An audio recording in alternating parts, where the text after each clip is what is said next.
আজকে আমাদের গাছ থেকে পাড়া হয়েছিল নারকেল, আর বাড়িতে ছিল বড় বড় চিংড়ি মাছ। তাই ভাবলাম নারকেলের দুধ দিয়ে বানিয়ে ফেলি চিংড়ি মাছের মালাইকারি। তো মাকে বললাম চিংড়ি মাছগুলো ঝটপট করে ছাড়িয়ে দাও, আমি মালাইকারি বানাবো। তো মা তো ঝটপট করে ছাড়িয়েও দিয়েছে। তো প্রথমেই আমি কড়াইতে তেল দিয়ে মাছগুলোকে ভালো করে ভেজে নিয়েছি। আর একদিকে সমস্ত রকমের মশলাকে একটা পেস্ট বানিয়ে নিয়েছি। সেখানে ছিল পেঁয়াজ, আদা, রসুন, টমেটো আর কাঁচা লঙ্কা, আর তার সাথে দিয়ে দিয়েছি হলুদ গুঁড়ো, লঙ্কা গুঁড়ো, জিরে গুঁড়ো আর ধনের গুঁড়ো। তো মশলাটাকে ভালো করে কষিয়ে নিচ্ছিলাম।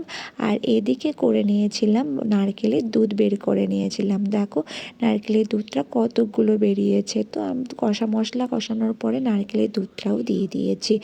তো একটু ফুর উঠে এলেই ভেজে রাখা মাছগুলো তার মধ্যে দিয়ে দিয়েছিলাম। তারপরে একটু ভালো করে ঝোলটা ফুটে এলে আর গ্রেভিটা খুব সুন্দরভাবে একটা তেল ছেড়ে দিলে তারপরে যতটা আমরা গ্রেভি রাখতে চাইবো ততটা রেখে নামিয়ে দিলাম। আর সত্যি কথা বলতে আমি আজকে প্রথমবারের জন্যই চিংড়ি মাছের মালাইকারি বানালাম। আর সবাই তো খেয়ে বললো যে খুব ভালো হয়েছে।